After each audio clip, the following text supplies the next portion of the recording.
पाण किथे वेठो आहे पुट? छा मसलो बाबा? मसलो साईं छोटरन घरारी चवंदा तलाक ॾे उन जा गॾु मेरो ॾे पर बाहे 3-4 ॼणे मूंखे वठी नादरा जे भर में ज़ोरीअ मां भॻो बि विथ पे ज़ोरीअ तलाक ॾियारणु चाहिनि था।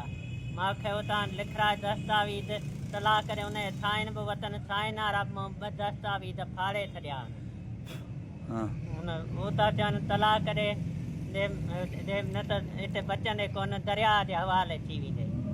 कहिड़ा सोट तुंहिंजा बाबा?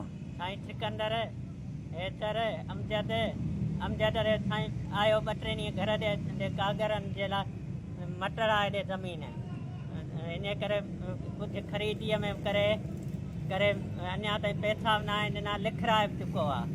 उहा हींअर मूंखे धमकियूं ॾेई रहिया आहिनि घरारीअ मां हथु कढ ॿारनि मां त अथी घुमंदे फिरंदे न त दरिया जे हवाले थी वेंदे। मूंखे काबू करे छॾियो गुम बि रहां थो हींअर लिकी भॼी आया आहियां 2-3 ॾींहं भॻल बि कंहिंखां पुछा करे सघो था। अच्छा माना तव्हांखे केॾे खणी विया? केरु खणी वियो?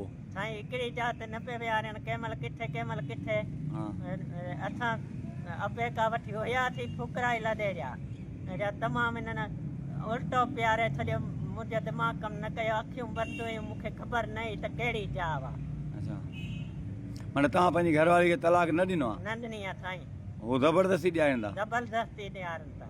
अच्छा छाजे करे था ॾियारीनि बाबा? साईं मिल्कियत जे चकर में। साईं मिल्कियत घणी आहे? मिल्कियत साईं 30 थी वेंदी। मुंहिंजे पीउ जी घर जी जॻह शहर मंझि प्लाट ख़रीद ॾिनो आहिनि उहो वञा ताईं लिखी नथा ॾियनि। अच्छा तोखे घणा ॿार आहिनि बाबा? 7 ॿार आहिनि। 7 ॿार आहिनि। पोइ तव्हांजी घरवारी बि जेको आहे चयो पिए त वाकई इहा ॻाल्हि माना सही आहे? साईं जी साईं साईं घरारीअ त ख़बर ई न आहे ॿाहिरां ई साईं कमु थी वियो आहे न। पोइ उथी आहे उन घर जा ढाबा ॾिना अथनि त हितां लॾो खण तव्हां त माईअ मुड़ुस तलाक ॾेई छॾी ज़बरदस्ती बीटिया भरे असां कयो अथनि असां हमलो मुंहिंजी हालति ॾिसी सघो था। उहे केरु आहिनि? साईं हिकिड़ो मेरो ॿियो सिकंदर टियों हाजी अहमद दलाल अमजद हैदर अली सलेमान ओसमान।